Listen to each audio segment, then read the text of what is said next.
then it could just be the exact same story all over again.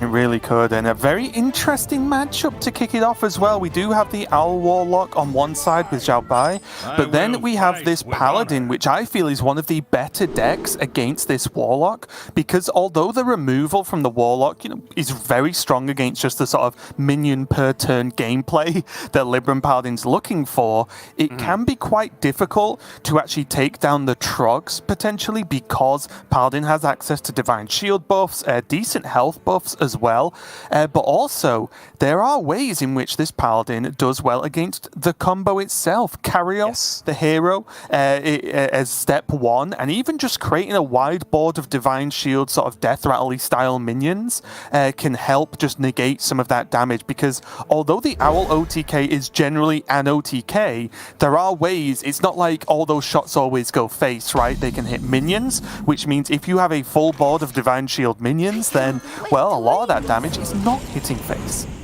Yeah, this Libram Paladin was kind of my day 1, day 2 deck of the expansion, which I just had monstrous win rate with. That seems to happen every expansion. I might just be good at Hearthstone. That's the lesson that I'm taking away here. But it was a deck that I really had a lot of fun playing against Owl Warlock with, because Owl Warlock was extremely prevalent early on as well. And you're exactly right.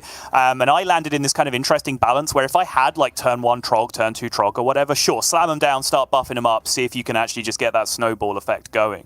But after that, I actually found myself winning more when I would hold a Trog until, for example, like after I could play a Liadrin. So that would line up on a turn where they're probably setting up to try and kill me. And then I could just go like Liadrin, Trog, buff every 0 mana Libram that came out of it. So then if they want to start playing their things and like the phylactery and then Tamsin and whatever else they start going down, every time they start doing that, they're just duplicating like an 11-10 across the board over and over again, which obviously tanks 2 shots from those death rattles that can come out. But yes, very intricate matchup, intricate enough that we have spent an entire 4 turns of the game so far between both players, just talking about the potential ways the end game can go. Yeah, so far though, Glory getting a pretty solid job done, right? Choosing to buff this up to a 5/5, getting the buffs, getting card draw. Now there's Carriel in hand as well as the new Stonehearth, which will draw an additional card. True Seeker's there, Carriel's there. This seems to be looking very solid for Glory, not only having the potential to defend against the OTK, but piling on enough pressure that Xiaobai might not get there even comfortably in the first place. Yeah, crucially, Xiaobai Warlock does contain the Rustrot Viper, as you can see on the far left. That is not a given, but Rustrot Viper is a very crucial component of combo decks right now, if you believe you are going to be facing down Paladin. Owl is probably the one deck that can still kill a Lightforge Carrier with the immovable object still in play if they actually get the full combo off, just because it is an absurd amount of damage if you're able to do the maximum potential.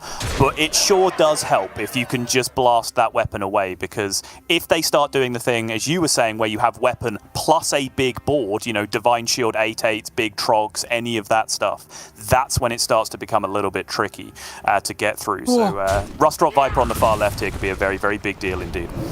Yeah, and look at this. I think this is right. It's still scary, though. I like the kill there on Carriel, because this is going to give Xiaobai the time to equip the Rune Mithril Rod along with that coin. And the big deal here is this, on the surface, looks like, well, he's just done 4 mana kind of pass.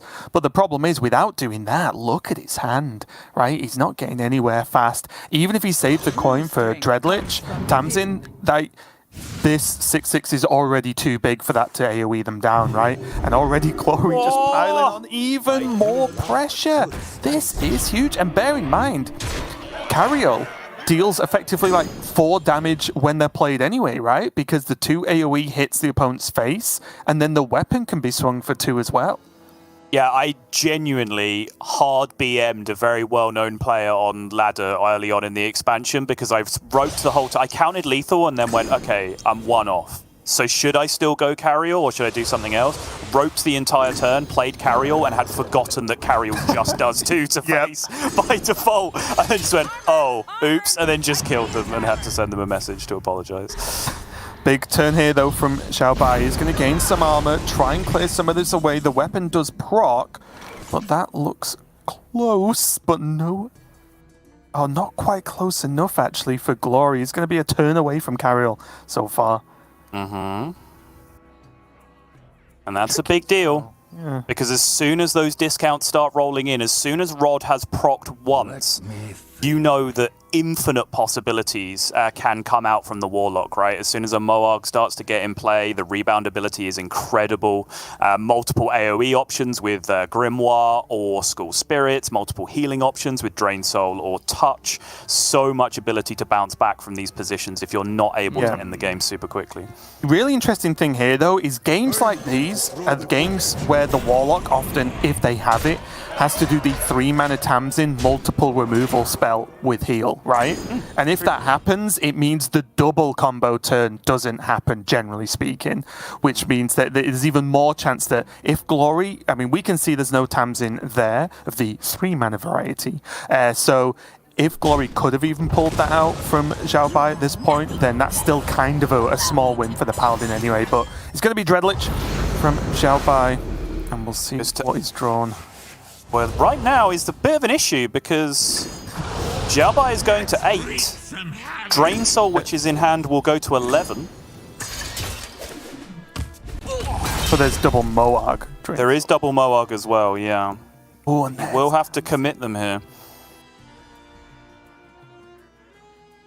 What? Ooh, I'm making noises now. That's when you know I'm thinking. Yeah. I was looking at whether it could be Moarg School Spirits.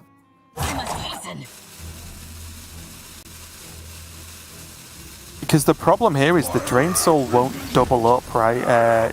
Even with Tamsin next turn. So I'm just trying to see if there's any other way to do this. Xiaobai doesn't necessarily need both School Spirits to be able to take the game, but I guess it's an additional problem now with double Moarg used.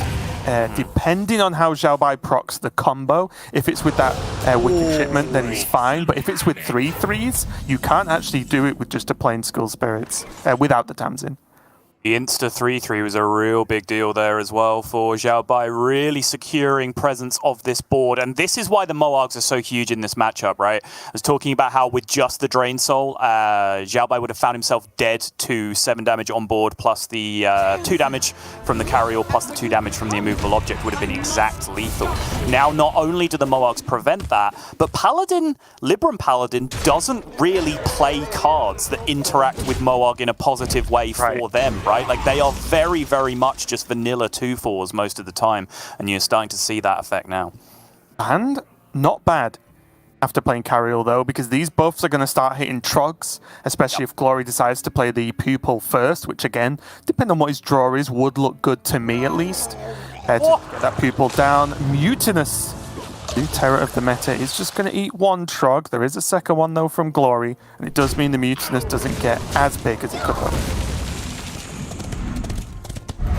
Only 1 Libram returning to hand here, but it will have a guaranteed target with the 1/1 hanging around. There is the second one now, and now Glory has options, because he can make world's biggest Trog here guaranteed if he would like to go for it, and it does look like that is what he is doing, dumping Devout Pupil from the hand first and foremost. Does he ever wait a turn to play it, though, so he can double buff? Is that ever a thing? Because he hasn't seen, obviously there's been reductions, but he hasn't even seen an Owl get played yet.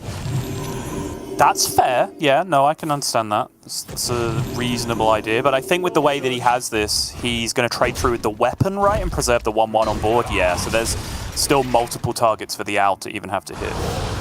Let's wreak some havoc. Currently as well, no way for Xiaobai to kill the Owl, unless I'm missing something. You are not? A lot of the time it does require the Grimoire of Sacrifice as the easy, just insta-cheap kill, often 0 mana at that point in the game. Well, actually, technically, Owl, Tamsin, School Spirits. You'd be able to. Yeah. Would you want to make that play, though? Nope. Right now? Xiaobai, okay. I was like, it's all worked out some secret play that wins the game. My main point being, though, if Xiaobai has to just play an Owl for it then to try and kill it off next turn, well, look at the state of this board. That just isn't going to happen. Mm-hmm. But yeah, I think this is a great spot for Glory. Obviously, like the instinct, and particularly to our Battlegrounds loving friends who are now welcome into the fold, is of course when you have the option to buff a Divine Shield, right? That makes sense in a lot of positions. But recognizing here, especially after seeing double Moarg specifically, like what interacts with a 7/8 Trog in one straight up attack or one straight up spell.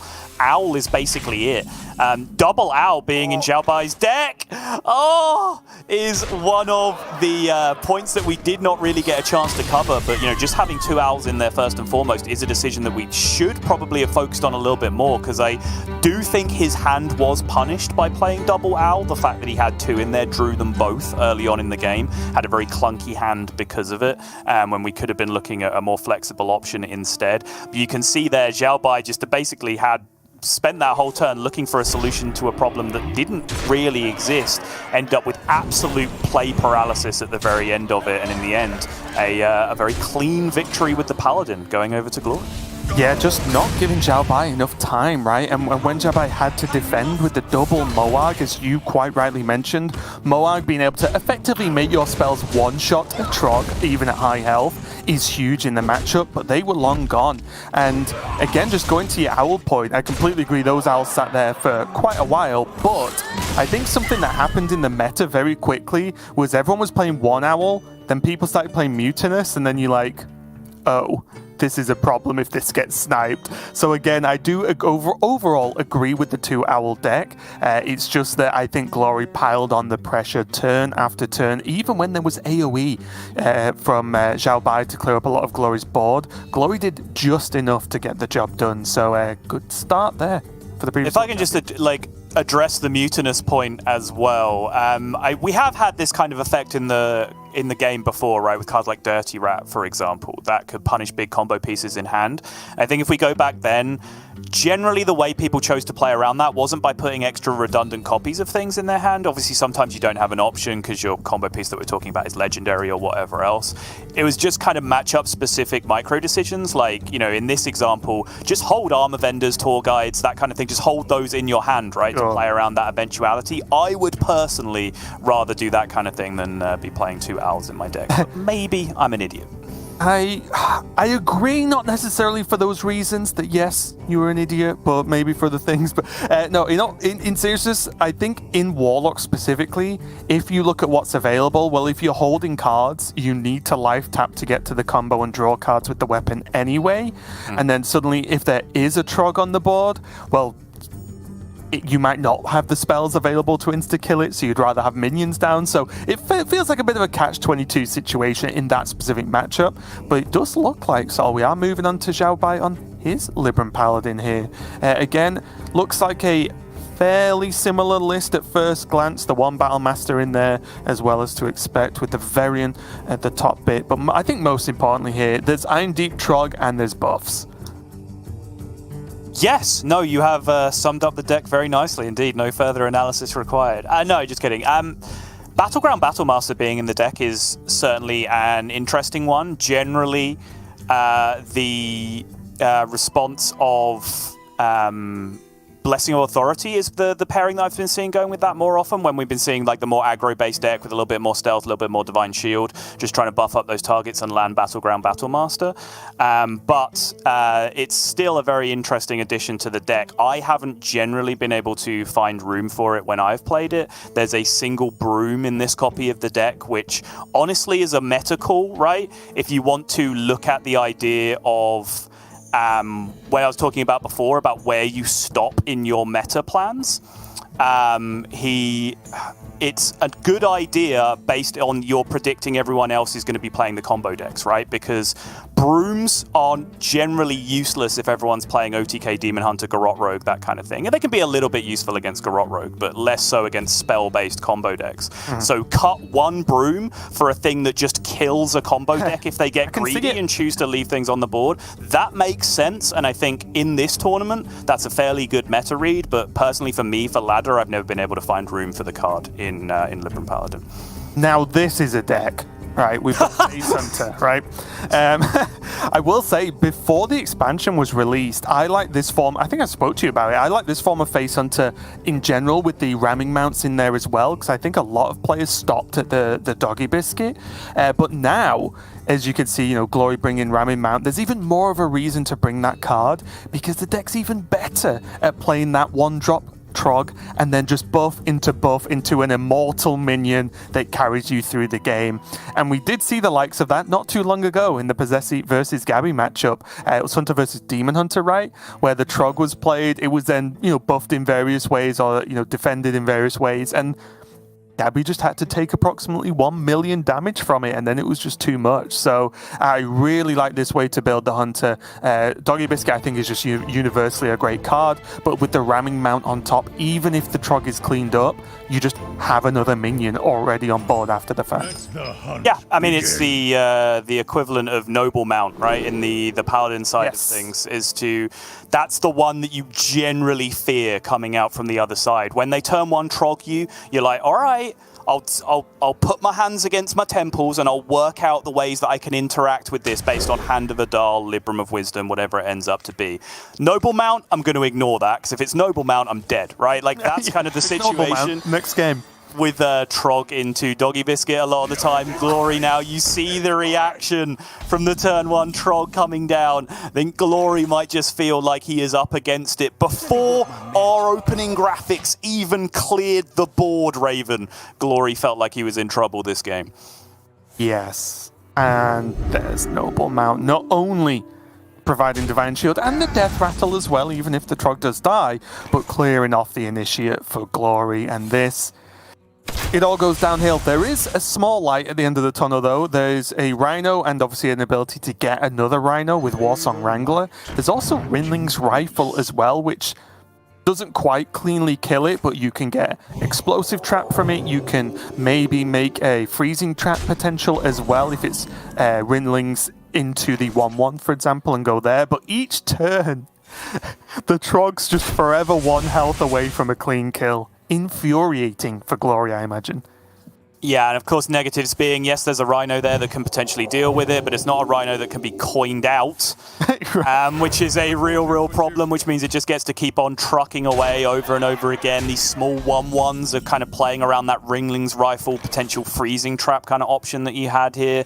It's just a miserable position to be in overall. Glory is absolutely going to go for the Rifle here, has to choose what he wants to do in terms of clearing this up, and I think this is still going to be a kind of 2-turn setup to maybe kind of isolate a freezing trap. It's something that Glory will feel like he has a little bit more game with because of that single broom that I was talking about earlier in Xiaobai's version of the deck. But we see the broom in hand, and even then, that's 2 turns away. Like, this Trog is guaranteed to attack again this turn. Yeah, I think it's something a lot of players were not used to, is setting up 2-turn kills on minions, because the game has been so efficient with removal in the past X amount of years, but this Trog has caused a bit of a ruckus. We see pack tactics here for Glory, which means it's not even an explosive to soften up the board or anything like that, or soften up the Trog even, because if that Trog got another buff, even the plain Rhino would still require Rinlings into it as well to be able to clear it off. So everything going from bad to worse here. And it's not looking good in any real way for Glory.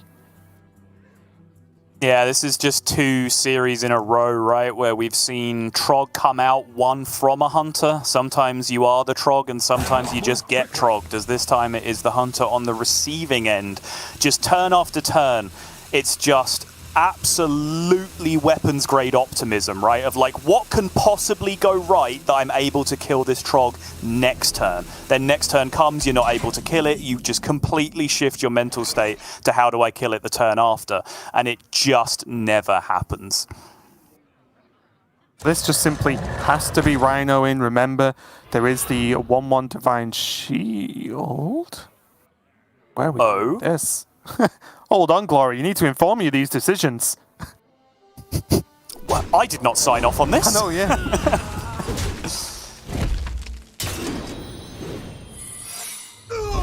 He's gonna go Snake. Okay. Mm-hmm. mean, right now, Xiaobai can't actually kill him. Even if he knew the secrets, right? I imagine you would test with the 2-4 no matter what at this point. Yep, Test 2-4 face, I mean. Yeah, exactly. I see no reason why 2-4 face is not the first attack there based on concealed information. And now, Xiaobai just has Lightforge Carryall in hand, which means the weapon, the 2 damage from a ability, whatever, that's just going to be game. So Xiaobai just has to do some weird numbers here to see if he can ever be 23'd. I think he'll quite quickly come to the solution that no, he cannot. And I think playing absolutely nothing is correct here. It's absolutely correct. Yeah, I don't know if he's found a world where 23 is possible, but I think that's generally how that term would go for me as well, is try and find that 23 world. You're like, well, I can't find it, but I'm fairly sure me putting a 1-1 on the board is part of that 23 world. Yes. So I'm not going to do that. It would be like Broom, trade the Broom into the Rhino, and then do like weird things like that, right? Which, again, still unlikely, but not going to mess with it there. Glory going to give this one up, and the Trog Wars are really happening right now, aren't they? As Xiaobai takes a victory. Oh, thank you, Glory. I've never seen that interaction before. If you just attack into something and it kills you, like the Rhino actually cocked back ready to attack, but didn't actually have a chance to do it because you died. Got ready for a run-up, turns to look for approval, and there's just no one there. It's like, oh, never mind. The world's most depressing Pokemon battle. Yeah. The trader just leaves. Going for a coffee, you finish this up. It's like, but I need someone to shout orders at me. What are my ability names? We do see now, though, both Paladins getting victories here. Sottle, did you really, did you foresee Paladin being like one of the big classes for the World Championship? I did, and I know you're saying this as we're broadcasting right now. We have to talk to people who aren't privy to our private conversations, but you know that I've been saying Paladin is genuinely a really good deck, and I'm expecting to see a lot of it in this tournament. So I was actually a little bit surprised that we saw less than we did, and this kind of goes back to my little diatribe at the beginning, right, where everyone's saying like, oh, the best decks are the same as last meta. Like, Double Trog Libram Paladin was definitely a tool in the arsenal for like a quad aggro deck that could come into this tournament, and I think have made a real mess of some of these decks if people had gone that far. But, you know, it's one of those things where it's easy for me to say having already seen the lineups, right? Like, that's not how competitive Hearthstone works. That would be really easy. If everyone just showed you the other 7 players' deck lists and you just had to pick what beat them, yeah, I'm pretty sure I could win some tournaments doing that. Doing it beforehand, you know, speaks to the power of a Glory, who, as I was saying, built a fantastic lineup last time around to win the World Championship. This time he's betting on Face Hunter, sample size of 1, did not pan out there, but I don't think that was anything to do with the relative power level of the 2 decks. I think that was one player went first, the other player was on coin, and one of them had Trog, and that was basically the end of the game from that position. It's one of the biggest impacts as well. It's less about do you have removal that can kill a Trog on whatever curve is required, but it's the fact that if it is literally turn 1, you cannot utilize the coin, which is your prize for going second, right? It's like, oh, I get to use this coin. Wait a minute, coin's a spell? But now, move on to phase 2 of the Trog Wars. Going to be Glory starting with it in his opening hand. Now, big question here, Sol. Do you keep a ramming mount here? And do you ever even just not play the Trog turn 1? Or dependent on what that next card would be, of course.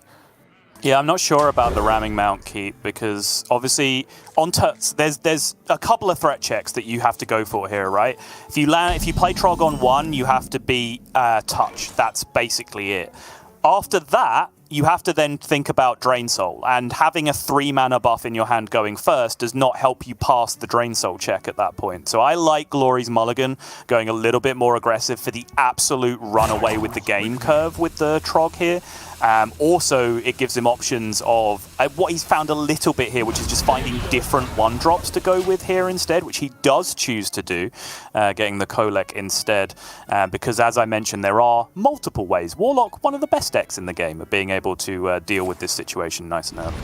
Yeah, it's something I was messing with a lot when I was playing Hunter, is sometimes even with Trog Biscuit, against certain classes, I would have actually done it on turn 3 together, you know, just so you can land that extra health. Because, like you said, against certain classes, it feels so likely they're going to have an answer early on. But Glory does get rewarded here. Gets the Touch of the Netherzen out of the hand for Xiaobai, and now is able to land the Trog uninterrupted, and is now able to curve into that ramming mount that he picked up after mulliganing it away. So the way he has certainly chosen, at least he has chosen to mulligan, has panned out very, very well for him against this opening from Xiaobai.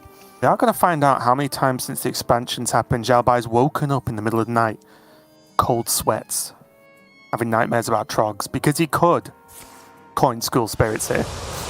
And it would work, but he's just going to tap, be a little bit greedier with it, but we can see now the ramming mount is going to just add to the problems that Xiaobai is going to have right now. And there's good follow-up for Glory, which I think is important. We're already talking a lot about Trog, but if there's no good way to follow up, and it does get killed with, say, a Moarg plus something, then Hunter does need to follow up with something else. But Warsong Wrangler on curve, Wolpertinger, X being the next card drawn, isn't bad, right? There are options for Glory. Yeah, speaking of options are sorely required for Xiaobai right now, because, yeah, this is often the best you can do, right? Is just throw out some minions and hope it works out. But this is starting to get a little bit disgusting, because even now with that Wolpertinger thrown into the mix, he is able to trade down one of the minions using the weapon, and then could continue these buffs with the doggy biscuit. I wonder. It's weird though, isn't it? Because at some point, or even now, Glory has to decide whether he ever wants to bail on this. I wouldn't generally think he needs to right now, but there's an issue where if he keeps doing these sort of halfway turns, because half of his mana's buffing a Trog, that's great, but then it's hero power or Wolpertinger, when he could have just played a Warsong Wrangler, drew a card, buffed it, kept on with the power, then if the Moarg clear does happen this turn, then he's kind of just has to spend 4 mana again the turn after. Oh, this interaction with the ramming mount as well. Oh. Yeah, really, really nice. That's why I mean, that interaction is kind of the only reason I was even talking about trading with the weapon in that position, because otherwise, you just ship face with the Trog, you attack the weapon face with the Trog, because neither of those minions are actually relevant for the way that breakpoints work against the Trog, right? So you might as well just let them trade into the Trog if they needed to be on the next turn. But because of that immunity option coming through, making those trades is very, very attractive with the weapon, because it changes the breakpoint significantly. Oh, yeah. 7 from hand with no previous spells cast is borderline impossible for Xiaobai in this position. It basically required, well, even next turn, it just makes the Trog require 2 Moargs, right? And obviously 4 mana without a coin to use, of course, because of how Trog works. Like you said, pretty much impossible for this Trog to die.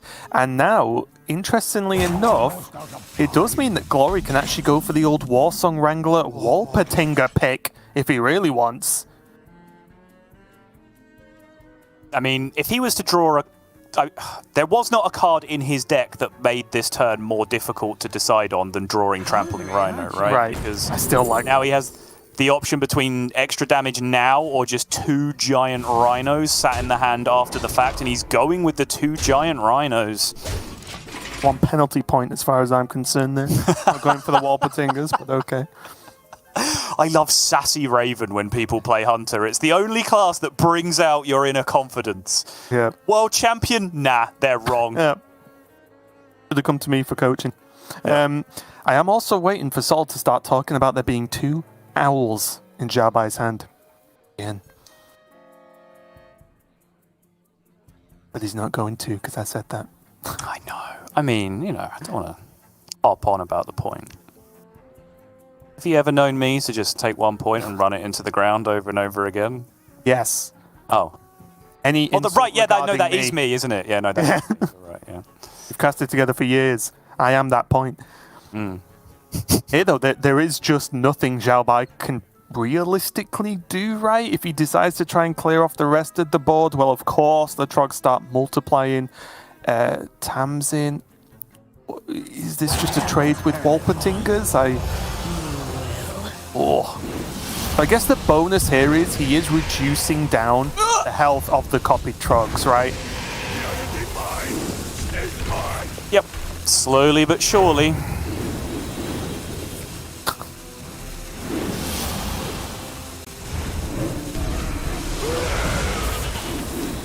then I guess you have to stop there. Right? Then you have 5, 10, 15, 18, 20, 22, 23, 25 left in play plus board locking.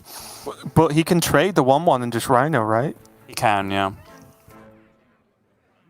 Yeah, Xiaobai's got a look on his face that he's not entirely happy with this turn, and I would suggest that that's probably accurate. Like, I will say, he was screwed at the start of that turn, right? Like, you know, it find a solution better than this one. Like, this perhaps sets him up for, like, Moarg draws off the top, but the problem is all the Rams left in the death rattles of the Trogs even after that, right?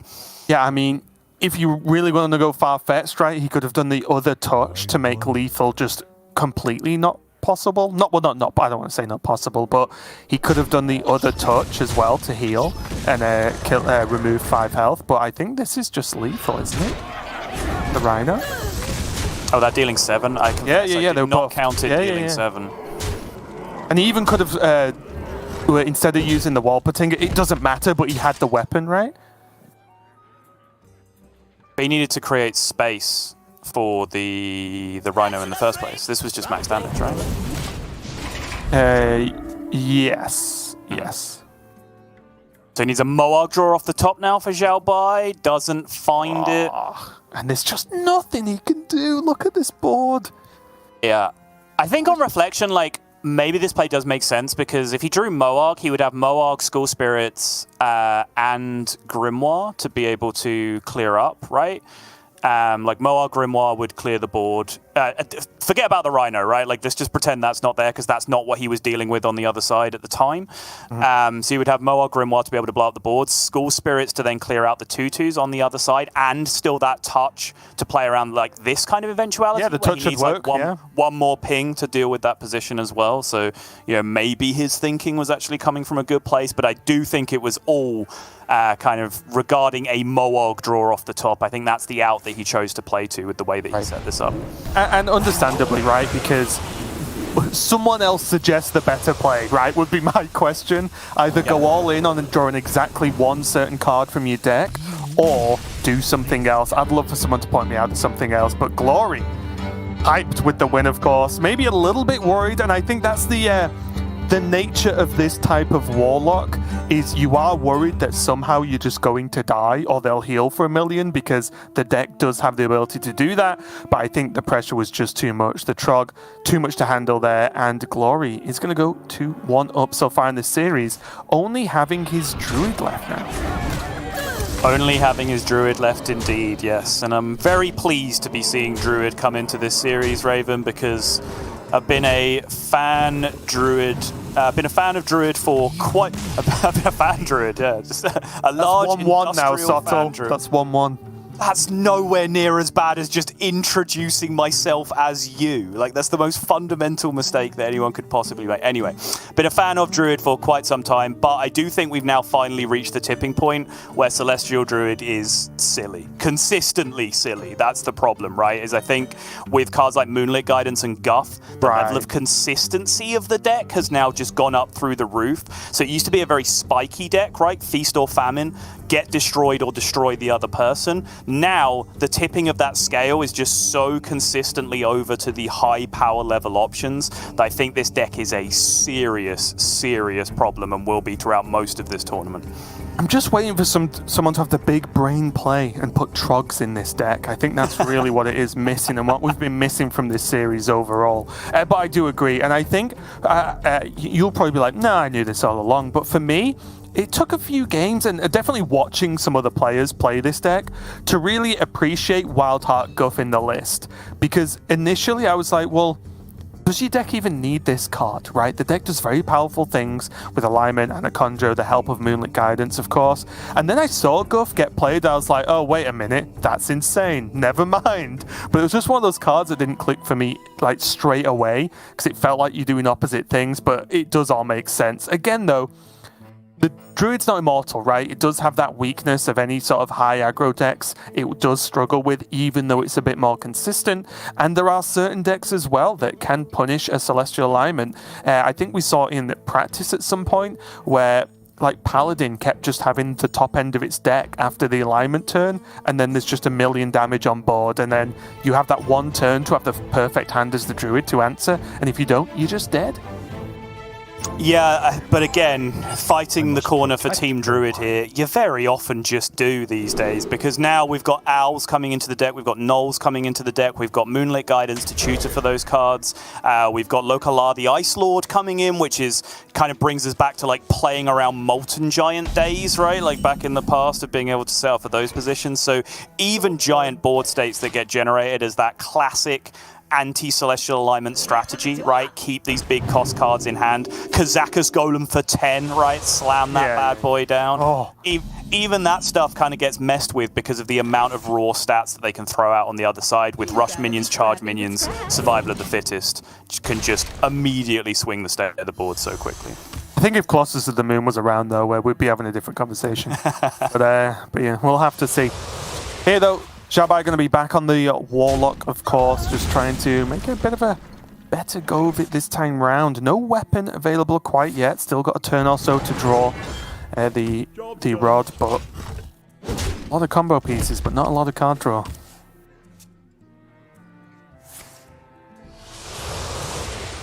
Yeah, needs some help, Sharpish, or he's going to find himself in a spot of bother once more. Armor Vendor does come down. Glory just missing a spot of ramp right now to have the absolute dream curve, but I'm sure he is not going to be too upset with the way this has gone so far. Just a little bit slower than he would like for a turn or two here, I imagine. What do you think of Glory keeping Lady Anaconda? Is that an auto keep? Is that a matchup dependent, or is that even just not a general thing? I think in this matchup specifically, it makes a ton of sense. I think generally it's a really good keep in a lot of matchups, but I think you can have the debate more in some matchups than this one. In this matchup, you need to do something approaching an OTK as the Druid very, very quickly, right? So just going alignment into Anaconda into pop off and get some kind of Smite Jerry OTK thing going on makes the most sense, because against any other deck, even if it's another OTK deck like Demon Hunter, Rogue, or whatever, Celestial Alignment can still be incredibly disruptive in those positions. Whereas Celestial Alignment against a Rod hand for a Warlock, for example, can just give them the full combo for 0 mana quite comfortably, as they're able to draw from that point. And then if they get the combo, like with Tamsin and Phylactery and everything else that they need, even like Solar Cenarian levels of armor do not resist that coming back the other way, right? You just get smacked by it.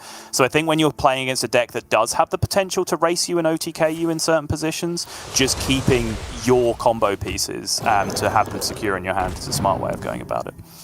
Bit of a shake of the head from KZGXiaobai there, as he does draw through, or continue to draw through his deck. But now he's at 10 cards, so he has to do something. Going to choose to use the Grimoire to get rid of some hand space. But now Glory can... What a slap in the face, Sal. Draw Overgrowth just as you're about to use the Nourish. But Glory now, fair to say, has all of the ramp and all of the card draw he really needs this game. He just needs the actual time and mana to play it. And as far as I can see, he's going to have all that time and mana to play it next turn, because after alignment, he has one split Nourish, one choose one Nourish, an Overgrowth available as well. He'll be able to dump this hand very, very quickly and effectively into a Malagos as well that will power up all the stuff that he or draw him all the stuff that he needs. And then with 2 iterations of Nourish to give him 4 actual permanent mana the next turn, he'll be able to play a ton of spells after that Malagos as well. Yep, Glory clapping his hands. I think he knows that he has got the absolute nuts in his hand right now. And KZGXiaobai, looking almost frustrated, I would say. Just multiple shakes of the head, not getting hold of getting hold of anything he needs. Does have the Owl on board, but again, yes, he gets to attack. That's just the armor Glory's got. But Glory's going to do everything next turn. Is that fair to say? He's just going to do everything that a human can do. Glory is going to pop off so hard that next year we'll be playing Battlegrounds in Hearthstone Esports. That's a big pop-off.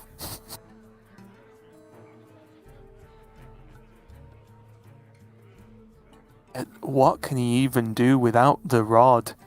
Yeah. There's just nothing, is there? I don't even know what to suggest, Saul. That's how much of a dire situation KZGXiaobai's in right now. Yeah, it's gross. Yeah, Glory gives the wins. I might have missold his reaction. You might have also just been praying for no Rod, but honestly, I don't think it mattered an awful lot in the position that he was in. That's more permanent mana for the turn as well. That gives you a full mana crystal just like Nourish does, so now Anacondra can come down. All this stuff costs 0. Gold Chenol comes out the hand for 0. Ramp, ramp, ramp. Dump all the cards from your hand. Play Malagos. Draw a full hand. Game over. 3-1 Glory. Wait for it. Wait for it. Yeah, this was just the game, right? And I was a little bit... I was interested to see how Druid performs in sort of this tournament meta we have once we saw all the lineups. But this is a definitely great first outing for me casting it so far today, because this is just a showcase in how good the deck is and how good the deck can be. Because as you can see, Glory can do whatever he wants. There's the draw. That's going to be the lethal. That's going to be the game. That's going to be the series. And Glory takes it over Xiaobai 3-1. A fantastic start, not only just for Glory, the repeat, World Championship competitor, but also just Team APAC, Team Japan, like whichever way you want to go there. Possessi and Glory demolishing the competition so far. Yeah, I mean, obviously we talked a little bit before about how Japan are laying a claim to be the best Hearthstone country in the world. I think if there was a single country that could perhaps rival that, it's China, right? Because there's no individual country in Europe that is on the level that Japan is in terms of putting up individual results, whereas China is putting in, huge performances in Masters Tours. Their own format, their own scene is incredibly